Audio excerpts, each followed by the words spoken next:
Bienvenue sur Watch Mojo, ici Axel, et aujourd'hui on se fait le top 10 des tenues les plus controversées dans les animés. When you're told not to open something, well, who can resist? Et oui, pour cette liste nous allons nous pencher sur les vêtements portés par les personnages d'animé qui ont provoqué un certain brouhaha chez certains spectateurs. Quelle tenue a heurté votre sensibilité? Faites-le nous savoir dans les commentaires. Et bien sûr, vous pouvez me retrouver sur Twitter, @AxelVoxel. Alors allez-y, suivez-moi et dites-moi quelle liste d'animés ou de jeux vidéo vous aimeriez voir à la prochaine fois. Numéro 10, la tenue de Yaoyorozu dans My Hero Academia. La belle gosse de la classe 1A a beaucoup de choses à son actif.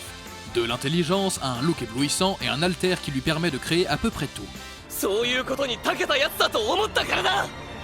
Le seul inconvénient est qu'elle doit exposer un peu de peau afin de conjurer sa création. C'est le seul prérequis. Et c'est aussi un petit peu de fanservice, voilà, bon.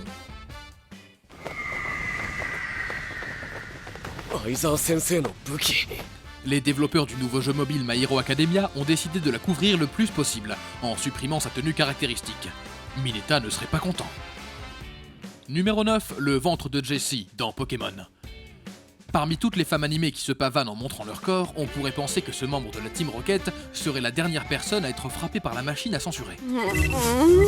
What's that sound again? Apparemment, le ventre de Jessie a été considéré offensant en Indonésie, à en juger par le floutage constant de cette partie de son corps. Et on sait pas vraiment pourquoi. Même Gardevoir est plus lubrique que ça. Peut-être que ces robots de la censure ont juste un truc contre les nombrils animés. Delish! Look, you don't look a gift for wearing the mouth. Numéro 8, la tenue de Broken Jr. dans Kinnikuman. Peu importe la complexité que vous présentez chez un personnage moralement ambigu, la responsabilité s'arrête lorsque vous apposez une croix gammée sur son costume. Fils d'un catcheur tout aussi méchant et adorateur des nazis, il est évident que ce type est à fond dans le style de vie du Troisième Reich. On peut facilement comprendre pourquoi certains ont été offensés par le fait qu'un symbole réel de la terreur et de la douleur soit présenté avec autant de désinvolture. Pas étonnant que cette tenue ne soit jamais entrée dans Ultimate Muscle.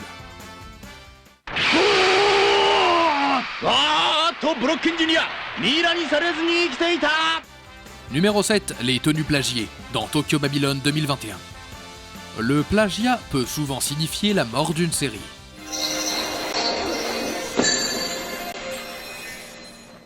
Bien qu'il s'agisse d'une propriété de Clamp et qu'il y ait eu un certain buzz autour de sa réimagination, cet animé n'a jamais été diffusé car des problèmes de vol de costumes ont commencé à faire surface. Après une enquête, les autorités ont mis un terme à ce nouveau Tokyo Babylon car les costumes étaient étrangement similaires à ceux utilisés dans d'autres médias en ligne. Eh bien on peut dire que même l'industrie de l'animé a ses limites en ce qui concerne le copier-coller, et pourtant ils s'y connaissent.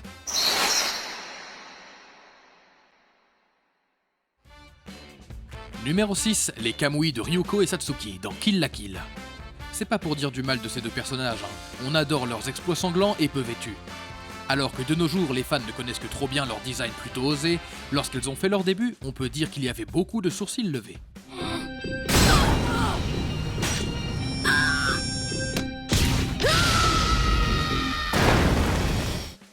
Bien que la série ait ensuite fait la satire des clichés du fanservice, beaucoup ont eu une mauvaise impression dès le début, en raison de la façon dont les atouts des deux sœurs étaient exposés.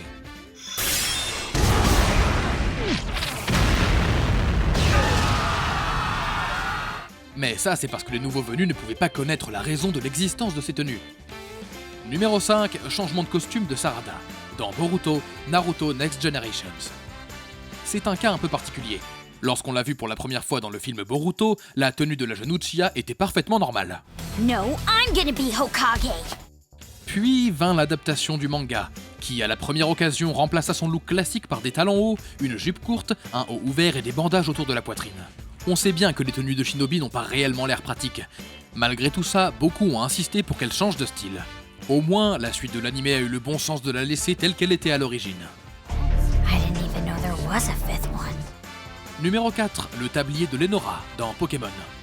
Pour une série pour enfants, il y a quand même pas mal de controverses autour des fringues. La controverse a l'air de suivre cette série comme son ombre. Parmi les nombreuses censures faites sur le personnage, nous dirions que celle-ci est probablement l'une des meilleures. C'est vrai que dans les jeux, son style s'approche un petit peu trop de la mama qu'on pourrait voir dans des vieux films américains. C'est pourquoi ils ont tout simplement laissé tomber ce design lorsque Sacha la rencontre à Unis. I'm always curious about challengers' battle styles. I'm looking forward to seeing yours. All right! Numéro 3, plus ou moins tout chez Faye, dans Cowboy Bebop. You know what they say, cowboy. Easy come, easy go. La femme fatale ultime est aimée pour une pléthore de raisons.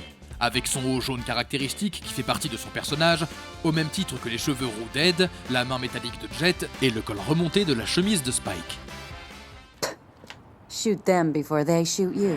Et lorsque l'adaptation Netflix est arrivée, les fans se sont déchaînés lorsqu'ils ont aperçu la tenue de Faye à l'écran. Beaucoup ont dénoncé les diverses incohérences, le manque d'éclat, et la liste est longue. Mais on se sent presque mal pour la série à ce stade. Ils ne peuvent tout simplement pas gagner. Ils auraient sans doute mieux fait de ne rien faire. I'll take my bounty right here and now. Ah, that's better. Numéro 2, les boucles d'oreilles de Tanjiro, dans Demon Slayer Kimetsu no Yaiba. Déjà que sa famille a été massacrée et que sa sœur s'est transformée en démon, il a maintenant des gens en ligne qui le traquent à cause de ses boucles d'oreilles.